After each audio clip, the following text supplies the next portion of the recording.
#ask Dr. John type చేసి మీ questions అడగండి, తప్పకుండా రిప్లై చేస్తాను. Chandrashekar Pabbisetty, sir PRP or జిఎఫ్సితో 2 years నుంచి లాస్ట్ అయిన హెయిర్ని తెప్పించగలమా?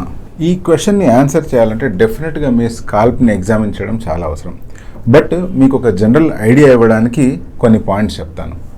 ఎప్పుడైనా హెయిర్ ఫాల్ జరుగుతూ ఉంది అనుకోండి, అది 5 months నుంచి కావచ్చు, 2 years నుంచి కావచ్చు, ఆ హెయిర్ ఫాల్ అయిన తర్వాత మళ్ళీ న్యూ హెయిర్ గ్రో అవుతుందా లేదా అనే పాయింట్ని గమనించాలి. సపోజ్ న్యూ హెయిర్ గ్రో అవ్వట్లేదు, ఆ ఏరియా పూర్తిగా గుండులాగా అవుతుంది అంటే అది కొన్ని రకాల జబ్బుల కేటగిరీలో పడుతుంది.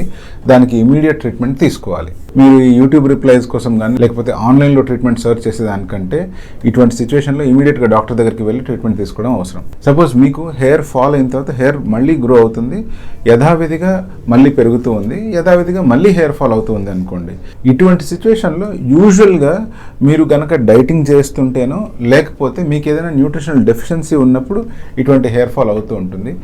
అలాంటప్పుడు కొంచెం లైఫ్ స్టైల్ మాడిఫికేషన్ చేస్తే సిచ్యువేషన్ సెట్ అయ్యే అవకాశాలు ఉన్నాయి. ప్రత్యేకించి జిఎఫ్సి కానీ పిఆర్పి కానీ అవసరం రాకపోవచ్చు. ఇప్పుడు మూడో సిచ్యువేషన్, మీకే కనుక హెయిర్ ఫాల్ అవుతుంది, ఫాల్ అయిన తర్వాత మళ్ళీ హెయిర్ గ్రో అవుతుంది, కానీ నెక్స్ట్ గ్రో అయ్యే హెయిర్ క్రమక్రమంగా సన్నగా పల్చగా అయిపోతుంది అనుకోండి.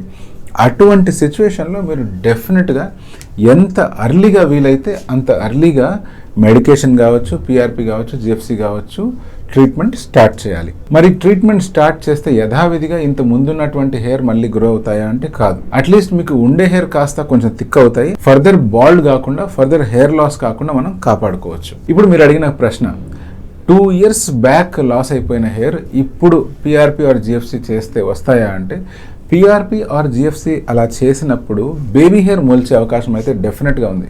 కానీ 2 years బ్యాక్ మీ హెయిర్ ఎంత పొడుగ్గా అయితే ఉండి ఉంటాయో అంత పొడుగుగా పెరిగే వెంట్రుకలు వస్తాయా అంటే అది డౌట్ఫుల్. మీకు వచ్చిన హెయిర్ ఫాల్ కనుక బట్టతలకు సంబంధించింది కాదు అంటే డెఫినెట్గా హెయిర్ గ్రో అయ్యే అవకాశం ఉంది.